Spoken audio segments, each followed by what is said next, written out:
Coming into Sitka was just beautiful with the sunrise and the calm water. And I just wanted to sort of show it to you a little bit. I had no idea it was so many islands in the same area, but you can see that there's just islands everywhere. And Sitka is an island as well, so it was just gorgeous coming in the morning. Hi, Solo Sue here. It is day 5. We are in Sitka, and look at that view out the balcony.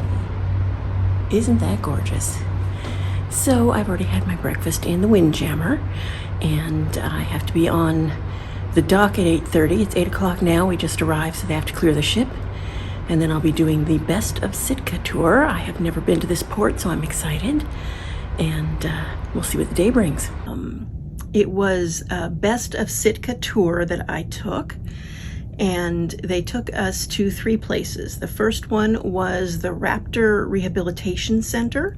They had this big room with windows around the side. It was L-shaped, the corridor that the people could walk in. The room itself with the eagles was actually a long rectangle.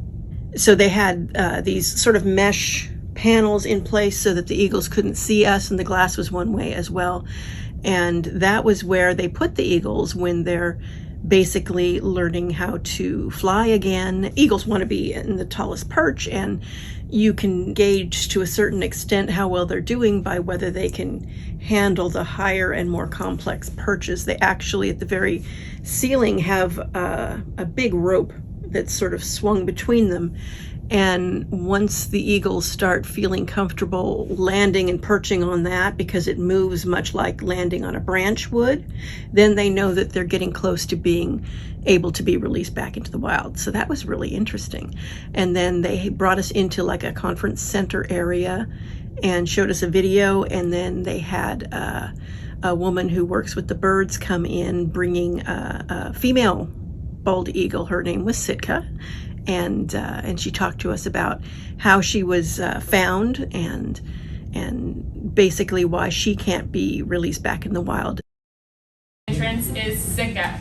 Sitka was brought to us all the way back in 2002 from Nunalchuk, Alaska, which is up north on the Kenai Peninsula. The reason she was brought in is she was struck by a car. When she was hit by that car, she was rolled underneath of it and sustained a couple of injuries. The first of which is in her right wing. It's a hole about the size of a quarter. It's in the part of the wing that we call a patagium. So it's that flap of skin, if you've ever held up a chicken wing, that runs from the shoulder to the wrist to the elbow. And it is part of the wing that is really vital to them, to gaining lift and things like that. So with that hole, it's not the worst thing in the world. She can actually still fly for the most part. I would say she's about 90 to 95% flighted. Really though, if that hole were to tear the rest of the way through the top of her wing, it would tear a tendon. That tendon is what holds her wing in place. So without it, her wing would hang useless at her side, and the chances of that happening in the wild are pretty great if she were to get in a fight with another eagle or catch it up on a branch. So we just don't want to run the risk of that happening. But her main injury, and the real reason that she's non-releasable, is actually a missing toe on her right foot. So bald eagles have 3 toes in the front and 1 in the back. The one in the back is called a halix, and it's the one that she's missing. So without it, she has 0 grip strength with her right foot. So she's catching things like this, which means her hunting success is cut by about half because she is not picking anything up with her right foot.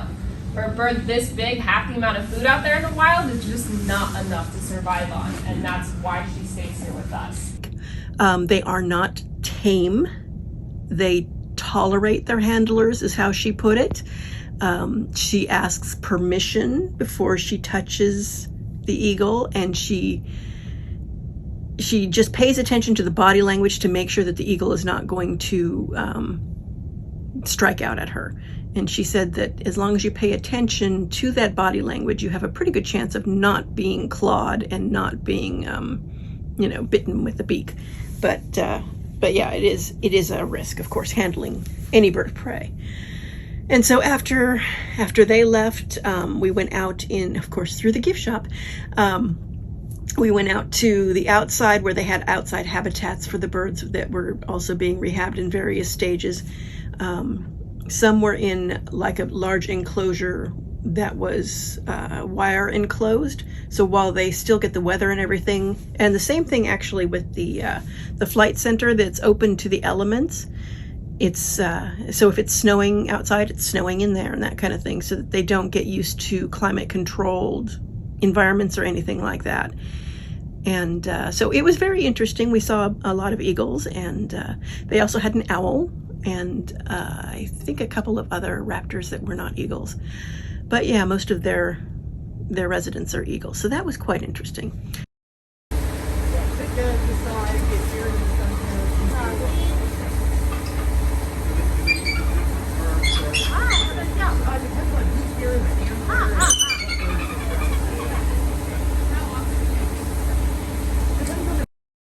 And then after that, we got back on the bus and went to it's called the Bear Fortress. And it used to be some kind of manufacturing plant. She mentioned it, but I didn't quite catch what it was. And it's basically like two huge, I guess they're walled in circles with something in the center, which I'm assuming used to have some arm on it or stir or something. I don't know what it did. But, you know, they've converted those to bear habitats. And in one side they had the black bears, and in the other side they had the brown bears. And the brown bears are native to Sitka, but the black bears are not. A mama bear is killed that it's Alaska law that the babies have to be either taken to a sanctuary like this or they are destroyed. They can't let them just be brought in and then get used to humans and released, because then they're going to be used to humans and they become a danger to humans more so than a natural raised bear is. And so it was interesting hearing about that too, although it's sad, it's understandable how they manage it that way. But we got to see several, there were 3 black bears and there were maybe 4 or 5 brown bears. Yeah. So we got to see them, and they were very interested in the humans, because usually I guess that means that they think they're going to get fed. And as I understand it, they did get fed, although I did not see that part. And then, of course, you exit through the gift shop again. And the third thing we went to was a park, Sitka. I think it's a Sitka National Park. I think it said they had some lovely totems. And I got to look around there, and then they had some exhibits about them and everything, so that was quite nice as well. And there was also apparently a creek that salmon were running in, but there was a very short time in that stop, and so you sort of had to choose either or. And I chose to go and see the totem poles and the exhibits that were associated instead of walking down to the creek and seeing the fish. So if I come back, maybe I'll go see the fish. But yeah, those were all good introductions to Sitka. And then when they brought us back, they gave us the option of either dropping us off in downtown, where the shuttle to and from the cruise ship goes and drops off as well and picks up, or it would just take us back to the cruise ship. I went back to the cruise ship because I was carrying a lot of gear and I wanted to get to the point where I could put it down. But what I did look at around the town didn't leap out at me that I absolutely had to go back. They had some shopping at the port, a fur store, which surprised me because you hardly ever see purveyors of actual live, real fur. You just don't see that anymore. And while they were beautiful, I both out of my price range, and I'd rather go fake, and although there was one thing that was it a wolf that was sitting there, and the head was sitting there, and I was like, if I brought that home, my dogs would absolutely freak out. Can you imagine? Anyway, so that was Sitka. Sitka was great. Looking forward to a calmer day tomorrow. We'll see if it is, but I think it will be. I hope it will be. Oh, and Chops is tonight. Or is Chops tonight? I don't remember what's tonight. Hi, welcome to Wonderland. Miss Susan is here with us. Come. Am I good? Yes, you're fine.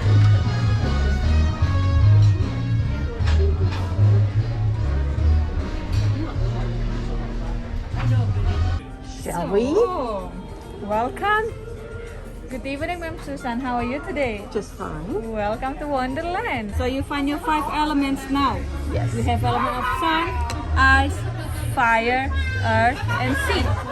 But however, I am Ruth. I will be guiding you through the menu. From the element of sun, Ma'am Susan, which one you like to try tonight? Let's try the baby vegetables.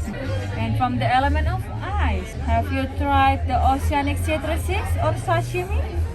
Let's go to the citrus. And from the element of fire. Ooh, let's go wonton. And from the element of earth, have you tried the short rib? It's the best one from the earth. Okay, well let's do that. And from the element of sea, my recommendation is the liquid lobster. I think I had that. Have you tried the branzino? I have not. So we go with the branzino. Okay, that sounds good. How about tonight Or with the was it- smoked ring? It's with Okay, the we'll give that a biscuit. try. Yes, It looks smoked ring. interesting. Pure baby vegetable in the garden. It's come from the element of sun. Okay? See, it's falling down the beetroot. The baby vegetable on the top it consists of asparagus, multicolored baby carrot, beetroots, yellow beets, horseradish, and the one look like a stone here is a duck pate. We roll it up with the cocoa powder in order to imagine like a stone. Okay? And the dirt is made of pumpernickel bread. We put a little squid ink to make the color, and pumpkin seed together with the truffle oil to make the texture. Interesting. Okay? However, for the baby veg, it's going to be served with the creme fraiche, which is made of yuzu. Yuzu is a Japanese citrus together with the cream. And the dressing is inspired by Alaskan cruise. So you're gonna eat dirt tonight. I am. Okay? Enjoy your dirt, Ma'am Susan. Thank you. Kid says I've eaten dirt before, well, except maybe as a child. Together with the branzino, it's come from the element of sea. So for the short rib, the chef cooked for 6.5 hours with red wine reduction and juniper berries. Garnish with the beetroot, butternut squash, and apple puree. And the short rib is going to be finished with a touch of Bordelais sauce.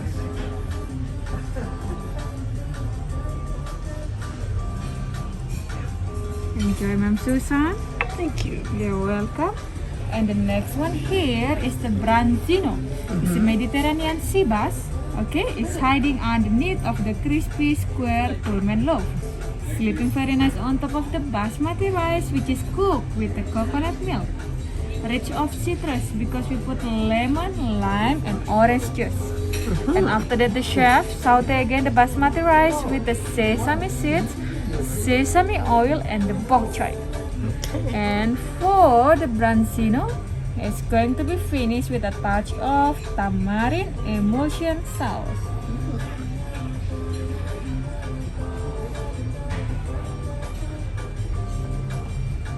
Sounds delicious, ma'am. Yes, indeed. Enjoy. Thank you so much. Thank you. This is your beautiful smoke ring. Thank you, Liza. Thank you. You're welcome, ma'am. You can see the smoke inside of it. Look at that. Very cool.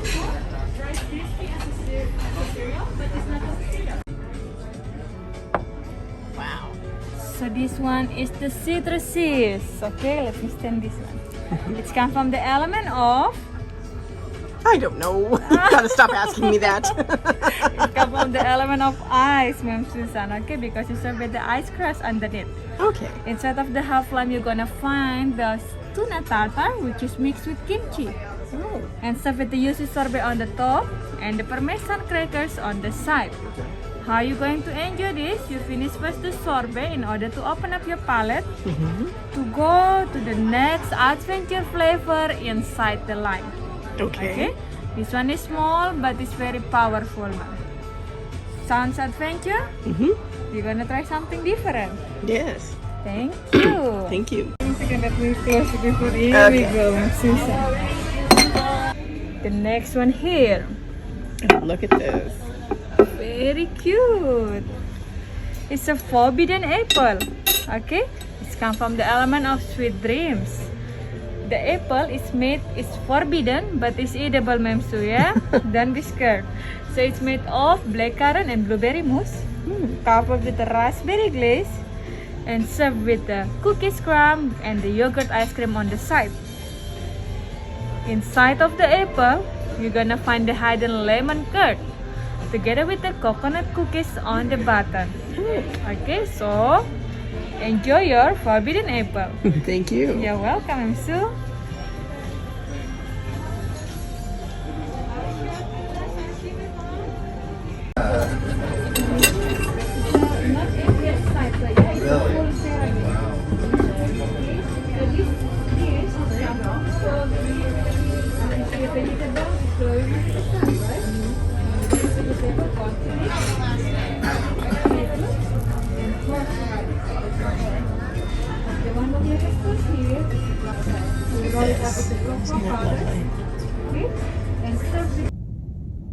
I'll talk to you later tomorrow.